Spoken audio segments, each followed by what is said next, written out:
for man and dog to calm down. It looks like it worked out for the two of you. I knew it would. And thank you so much, Madam President, for sending me all those pictures over the internet. The President swallowed and nodded. Everyone loves her. She visits all the offices, and I think it's safe to say that everyone here is her friend. She loves romping on the South Lawn. She likes Air Force One, and she absolutely loves the helicopter. She adjusted well, but she did miss you. We talked about you every single day. I promise you I wouldn't let her forget you, and it looks to me like you're front and center. Her eyes started to burn again.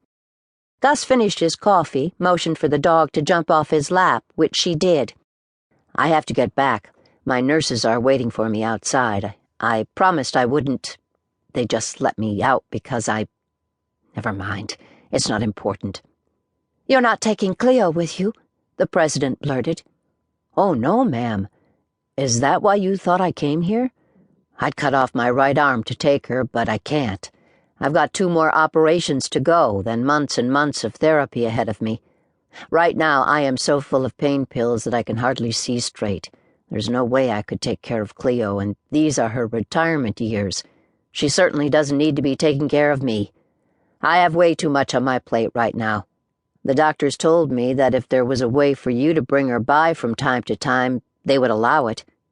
The President's insides turned to mush. Consider it done. Would 3 times a week work for you?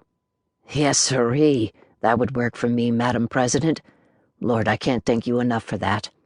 Listen, Gus, how about if I leave you 2 alone for a few minutes? I think you might want to explain the situation to Cleo, although I think she already knows.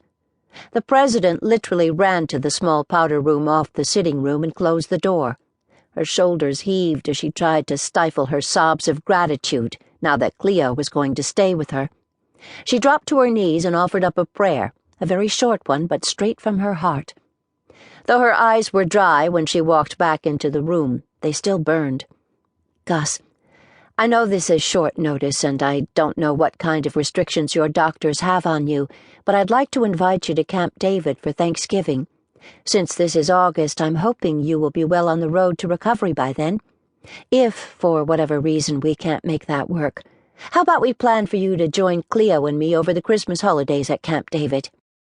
Cleo pranced and danced around Gus, urging him to comment. I'll see what I can do, Madam President, and I thank you for the invitation. Thanks. Thanks for everything, he said, suddenly shy. Don't mention it. In here we're just 2 people who love this dog. I'll have my secretary make arrangements for Cleo to visit. You take care of yourself, you hear? Gus nodded. Cleo, I want you to give Gus a presidential escort out of this glorious building. Can you do that? She hated seeing the look of pain on her guest's face. She wondered if his medication was beginning to wear off. Cleo looked first at the President, then at Gus before she dropped her head and her 2 front legs and bowed. Gus laughed. I taught her that little trick in Iraq. And she remembered. The President opened the door. The 2 Marines who had escorted Gus to her quarters fell into line until the President said, No, Cleo will do the honors, gentlemen. She can find her way back. The President waited in the open doorway for a full 10 minutes until she saw her best friend trotting down the hall. Cleo let loose with a joyous bark and bounded into the room. She stopped in the middle of the sitting room, threw her head back, let out a loud howl, and flopped down and rolled over. She was on her feet in an instant as she waited for the treat she'd just earned. The President laughed and handed it over. Time to go to work, Cleo. We've got some serious business to deal with this morning. I think we're going to be able to make it work. I am the President, so it better work. Cleo made a short, high-pitched barking sound that said she understood perfectly, and it was time to get their respective shows on the road. Martine Connor wondered if she'd made a mistake in holding this meeting in the Oval Office instead of the Situation Room. She could still change her mind. Actually, if it hadn't been November, she could have held the meeting outdoors, under one of the arbors. While it was brisk outside, the temperature, according to the weatherman, was in the high 50s. Definitely.